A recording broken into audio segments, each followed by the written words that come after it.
Hey folks, how are you doing today? Now, welcome to this episode of The Next 12 Months, where I talk to someone who is an expert in their industry about what their predictions are for the next 12 months. And today I have got the fantastic, the wonderful, the legend that is Tony Edwards. So thank you, Tony, for joining us today.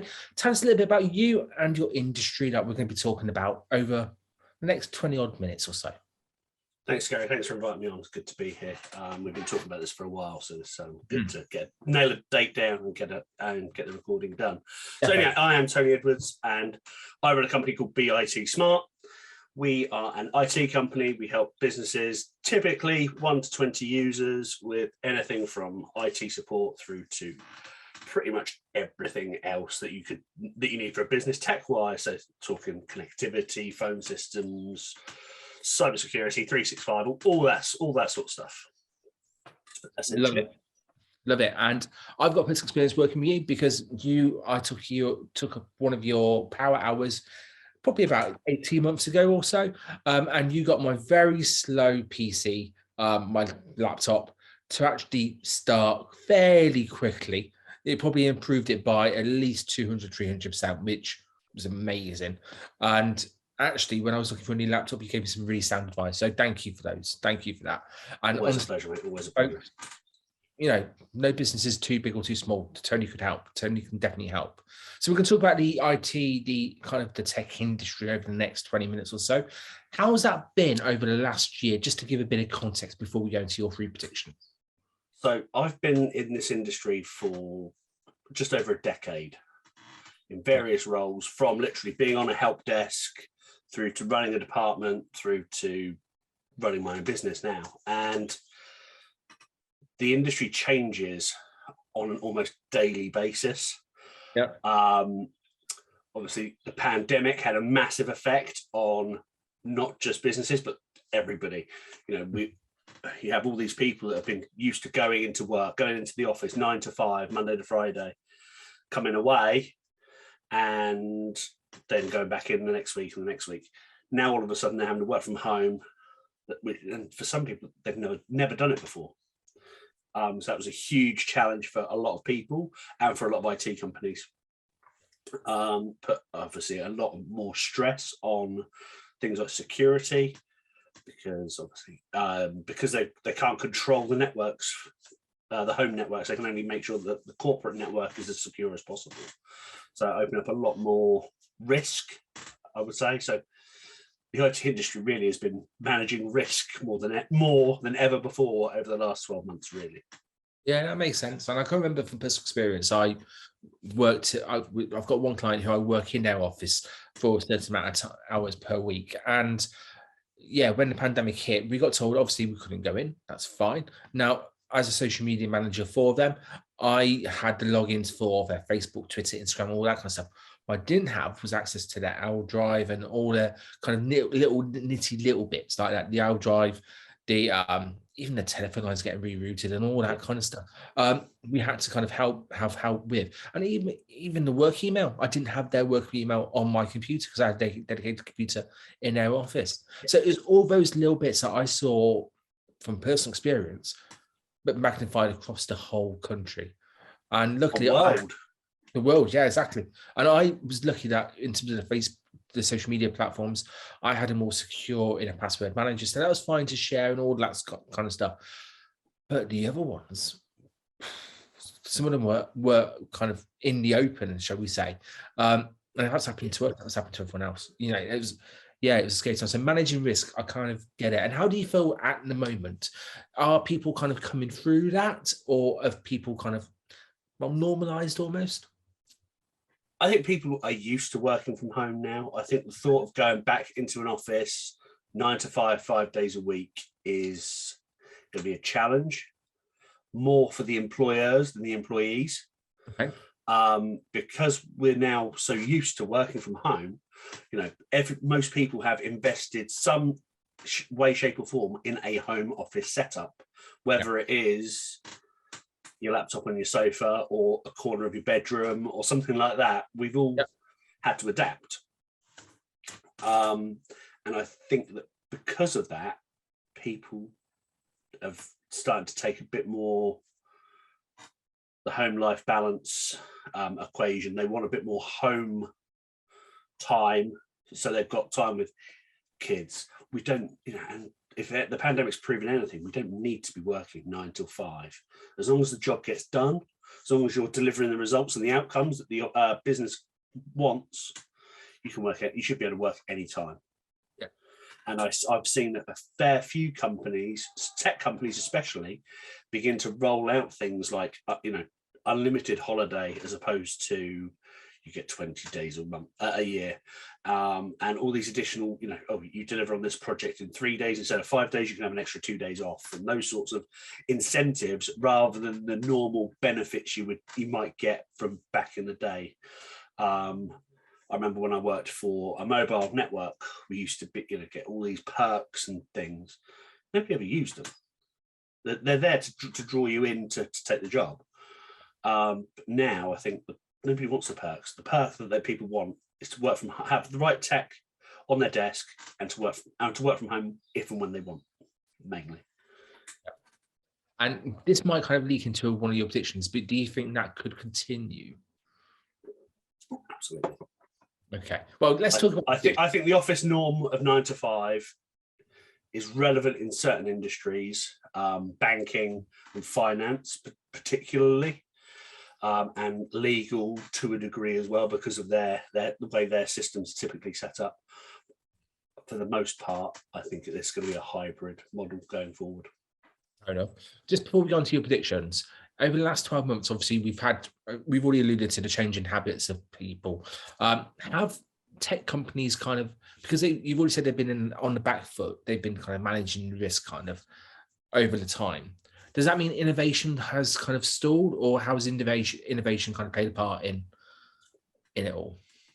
Innovation is still moving at a rapid pace. You've still got, even though we had that, what should have been a 2-year shutdown, essentially, we've still had new phones released, new laptops released, all this new tech, the latest Echo Dots and the latest iPhones and all these sorts of things coming out, even though we've still got this global chip shortage because of the warehouse shutdowns. These big tech companies have been able to push all this new stuff out and continue to innovate and evolve their product set, which is in the long run going to benefit us.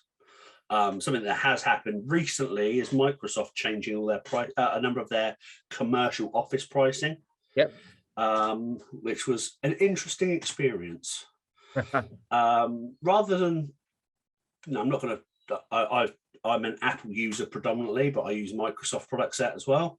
Rather than, and what they did was the right thing to do. They put the prices up for the first time in over a decade. And they haven't gone up a lot, but they've done it. They did it worldwide all at the same time.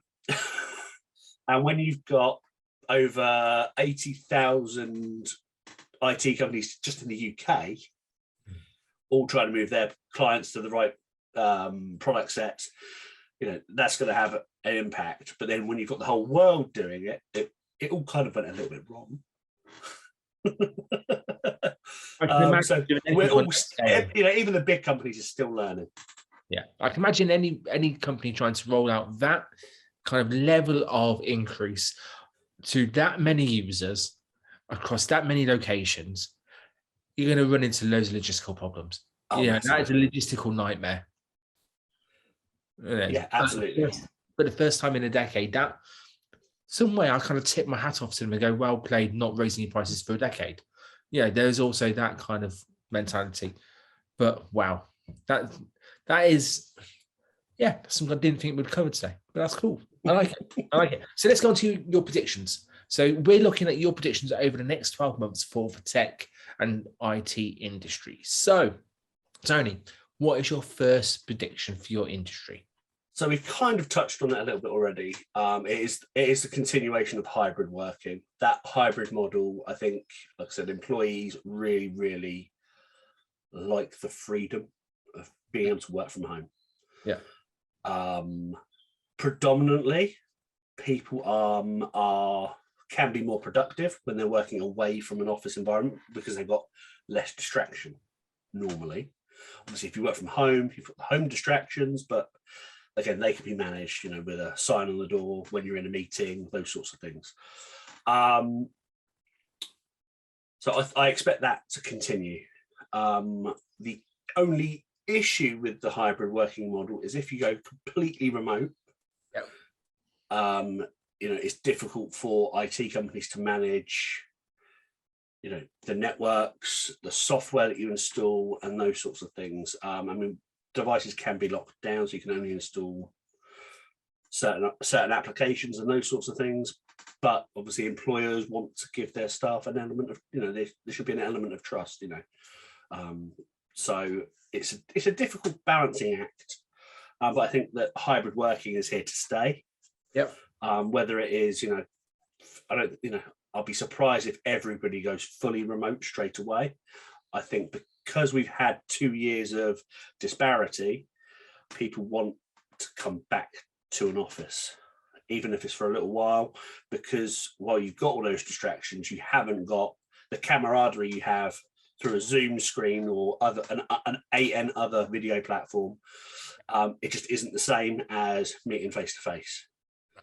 It's like when we met face to face that time, last 2 months ago. It was the first time we'd ever met in real life, and it was awesome. Yeah, exactly. And you do get that it is a change in mindset for the office, and thinking about the office not as a place of work, but almost a place of socializing. Absolutely. And a place of socializing where work will get done, because that's what the environment is. But it is that interaction. For me, going into an office, it's a chance to ask those questions, which kind of hear the conversations, which in between the conversations, if that makes sense. Absolutely. And you pick up on things when other people are on the phone or talking, and you're like, well, I've got some insight into that. And then you can, whereas if you're sat at home alone and you've got, say, a Slack channel up and people are asking questions, all you can do is answer the question. Whereas with that, you can get involved in the half conversations as well. So if you're an employee looking at you've already kind of transitioned your staff away, and then you're getting people back into the office, what kind of IT issues, or how can IT help that kind of transition to get back into the office? That's a difficult one. Because it's a people issue, you would expect, it's very much slanted on HR. Yeah. And the way the organization is managed. Yeah. The easiest way is to say we need to do an audit of the equipment we've given you since lockdown. As such, we need you to come into the office at least once, and we want you to do that on a weekly, monthly basis while we work through everybody, and almost do it that way. So it's a little bit stealthy, but for an organization with, say, 50 people, chances are they might have 2 or 3 IT people, and to get around 50 people, that's going to take a couple of weeks. Yeah, exactly. Yeah. So that's how I would do it. Almost like we want to and also you want to start bringing back that social aspect of the work, because let's face it, we've had 2 years essentially all isolated. Mm-hmm. It's time to get back on the horse, get talking again. Go to the pub after work and that sort of thing, because you don't have that even when you work from home. So it's all about that what's the word, corporate social responsibility and all those sorts of things. Yeah, I like it. So let's move on to your second prediction. So we spoke about home working. What is your next prediction for the industry over the next 12 months? So I believe there will be an awful lot more automation going on within the SME market. Okay. So we had a chat before we started recording, and both of us have some automation in our business. And for a smaller SME, mm-hmm. it's I would say that we're about the right level for our businesses. Yeah. But we've got the larger SME that may not even be doing that much. There are so many tools and solutions and this, that, and the other out there that businesses can adopt, but don't necessarily know about or understand. And because they're confusing and because they're complex, they're left alone. Yep.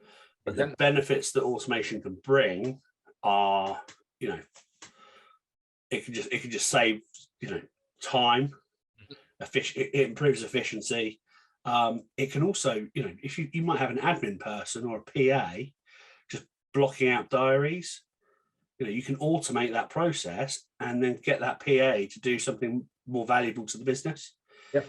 While obviously blocking diaries is important, it's a very, very basic job, and using, you know, automation or robotic processing, robotic processing, machine learning, and all those sorts of little tools is just going to save the time. Yes, there is an investment in those sorts of things, but again, it can be a few pounds a month. Yeah. So it's not necessarily going to break the bank. No. So I would see that automation within the next 12 months, especially within the smaller SME market, to start increasing. In the larger, I would see it start to soar. Mm-hmm. So when you talk about automation, what kind of things can we automate as a business, or what things should we look at or automate in the business? It can literally be almost anything. Okay. It can be very much business dependent. I was with a robotic process automation company who were a supplier of a previous role, and they built this little robot. Every time an email would come through relating to an event booking, it would essentially lift the information out of the email, put it into an Excel spreadsheet, and then send a drip feed email campaign to remind them that they've booked into the event. There's 5 days before the event. There's 3 days before the event. Have you got your ticket yet? Have you got any questions? And it does all of that process nice and quickly. And once it's set up, and you've got that training period, once it's set up, it just needs monitoring just to make sure it's working. Another good one would be a basic chatbot on your website or on your Facebook, and we've had conversations about that. Especially if you're, again, event, retail, hospitality, those sorts of things. If you've got frequently asked questions, having them in your Facebook chat or on your website could just save you answering the same questions again and again and again. Again, meaning you can, the people that are doing that manually at the minute can focus on something to deliver more value. So yeah, automation is all about saving us time, being more efficient, and giving us, value, so we can then spend more time focusing on the bigger picture. Love it. And in my business, just for kind of full disclosure, I have got the automation on our newsletters. So we have got a countdown and a welcome series built into those. On most of my training courses, that's all automated. It's programmed in, and then people get put into that workflow and go through that process. We've got a chatbot for Messenger, which is incorporated into our website and on social. These all stuff just to make it simpler and to give the audience who is on either email or on Facebook or wherever it is, just more information and give them the information that they need. Absolutely. So for me, it's a double win because it saves me time, as you said, because I can now get on with other stuff, but also they can get the answers dead quickly. I've also got my online calendar as well set up. So therefore, when someone books into the online calendar, they automatically get a Zoom link sent through if it's a Zoom meeting, saving me to go into Zoom and actually sending them a link. And hell, even the online calendar, it saves the back and forth, when are you free kind of conversations, which we've all been there, and they all take time to kind of go through. But it also, but the online calendar also means that it goes into my to-do list, it goes into my tasks for the day, my calendar, and it just makes it so much simpler. And that's, for me, on a basic level. And you've said that it depends on the industry, it depends on the business, which one they should go for. But there are loads out there. There's literally loads of automations out there. So I do agree that it's a big area. If I was going to ask you what automation you're looking into next for your business, what would it be? So mine is around automating my newsletters that go out once a month, and improving my mailing list workflow, because it's not as efficient as it could be. Fair enough. So I estimate that, well, when I worked out how much time I saved switching to an online calendar, it was pretty much about an hour per interview that I did. Oh, So absolutely. that is a big saving for me. It was like night and day when I moved on to it. So that was brilliant. But yeah, sort of getting the processes automated, spot on. And also using another process I use is Zero, for my accounting software. Yep. How amazing and how much automation's in that is brilliant. So Tony, we spoke about homework, we spoke about automation.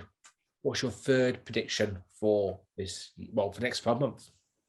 Right, so this one is going to stretch a little bit more than 12 months. Okay.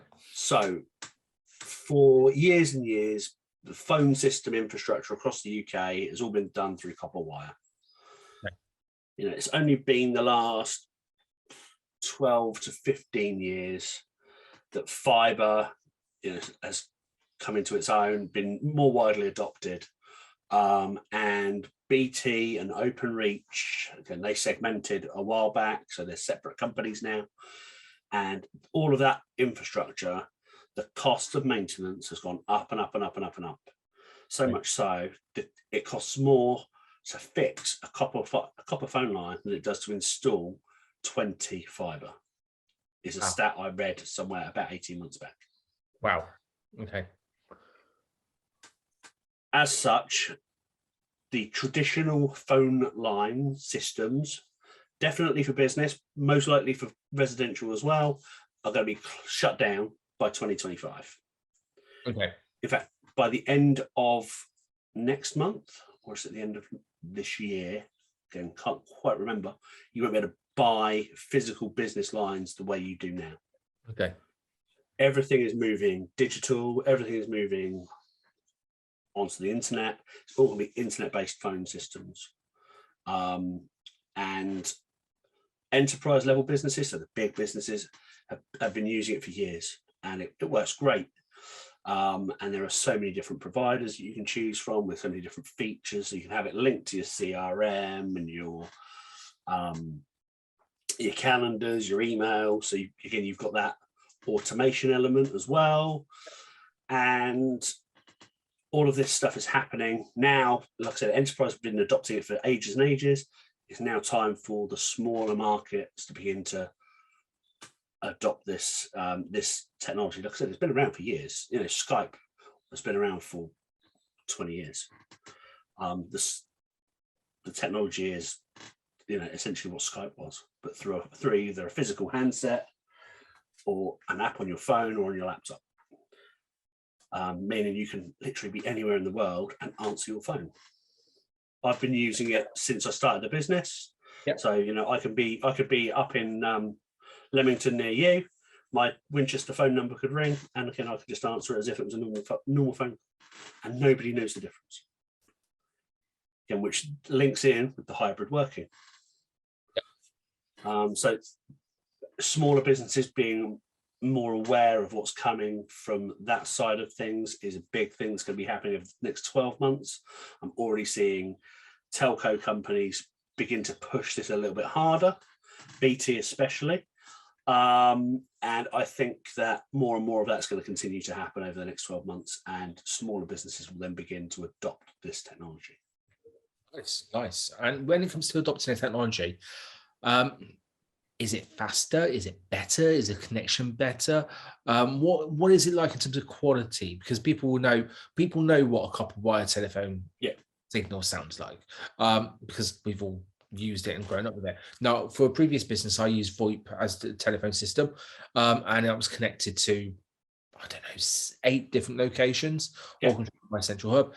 And so I've got personal experience of it working really, really well. I've also got personal experience of it not working very well. So what's the quality like on the calls when it comes to, well, not VoIP, but just on an internet call? It varies. It all depends, again, because you're relying on a data connection. Yep. A lot of it will depend on the connection you've got. So if you're running it off of 3G, 4G, or 5G, the call quality won't be quite as good as if you're running off your mobile, for instance, if it's connected to Wi-Fi. The call quality will differ slightly, because obviously every time you move your phone, it's then trying to make sure you've got the best connection, so you do get little peaks and troughs of quality. On the whole, it's really good. Yeah. You know, it's scalable. So if, you know, which makes it perfect for businesses that run seasonally. You know, the likes of, you know, their theme parks, things like that. They don't need 50 people in the call center over, you know, October to February. They might need 10, so they can scale it up and down. Again, it's flexible because it's operate from anywhere, and it's generally per user per month cheaper because you're reliant on that internet connection, as opposed, so you're paying for a license for the features as opposed to a line into the building. A lot of benefits. So Yes. a lot of benefits to moving over, especially as it's going to cost the infrastructure, as you said right at the start. You know, they could replace 20 of, they could install 20 of these lines for every one of, you know, the old one, and to fix the old one. It's crazy. It is absolutely crazy, but it does show where we're moving to in terms of technology. It is very much a case of, you know, making everything just easier to connect. I think that's what we've seen in the last couple of years. Technology has made us able to connect with people who we haven't been able to connect with before, which is fantastic. Oh, yeah, massively. I mean, you know, if it wasn't for the pandemic, you know, you and I would never have met. No. Or the likelihood would have been a lot less. Yeah. It's, you know, the internet, you know, you think back to when you first got the internet at home, and, you know, it would take a minute to connect because you had to use dial-up. Show my age a little bit there. I am with you. Yep. You know, if the phone, you know, then my nan would always ring the home phone at 6:30 at night. So I'd be doing homework, you know, school homework and that sort of thing. Phone ring, and you were off. You just had to wait and wait and wait, and so minutes for websites to load. You know, I've got a 17-year-old and a 10-year-old, and they moan when it takes 20 seconds for Netflix to load. Whole different world. Yeah. But, you know, it's just given us that, you know, we're just the population as a whole is just we're reliant on the internet and the technologies that have come out of it. Which, don't get me wrong, is fantastic. I think there are some disadvantages as well, because I think we have lost a little bit of the human touch. Yep. You know, you know, it's easier for people to have conversations through text on a Facebook or a Snapchat or whatever, you know, whatever socials there are, than it is to have a conversation like this. I mean, it is. This is true. But I think there's always a need for these kind of conversations. Absolutely. And these kind of topics to be covered, because, you know, people out there who before this was kind of thinking, okay, how the hell am I going to implement another process in place? How the hell am I going to worry? Why I haven't got time to focus on telephone calls or anything like that.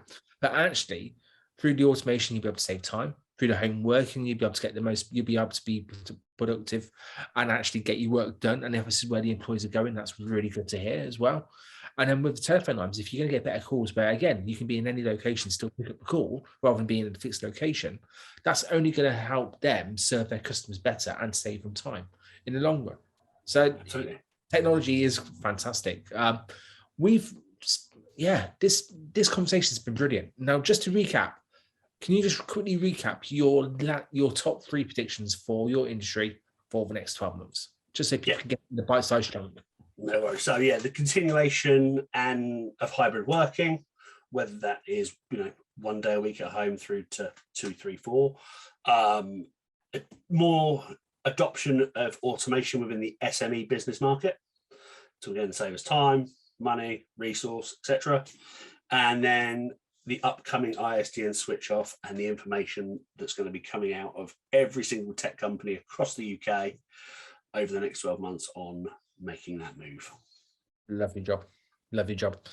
So for the people who want more information about you, about BIT Smart and all the cool stuff you're doing and your newsletter as well and your socials, how can people find you? So I am on all of the socials. You can find me as Tony Edwards. I do have company pages as well, and you can find me as the person and you'll find the link. You can also take a look at my website, which is www.bitSmart.com. No, it's not. It's bitsmart.tech. There we go. There you go. There you go. I will put all these links to make it even easier in wherever you're watching or listening to this. It'll be either down below or above or in the show notes, but you'll be able to find them. You'll be able to find them. And please connect with Tony, check him out on socials, check out his website. And yeah, as I said, he saved me so much time just by sorting out my laptop. So Tony, thank you very, very much for being our guest on this podcast today. Viewers, listeners, thank you. It's a pleasure for you to join us today.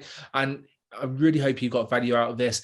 And if you love this or if you hate this, just put it in the comments. We don't really care. We don't look at them, but it would be just good for you to interact. Please subscribe to our channel, whether it's on YouTube or your favorite podcasting platform. Tony, cheers, dude. You're a legend. Thanks, mate. Thanks for having me on. And thank you very much again, listeners and viewers. Take care, folks. Bye-bye.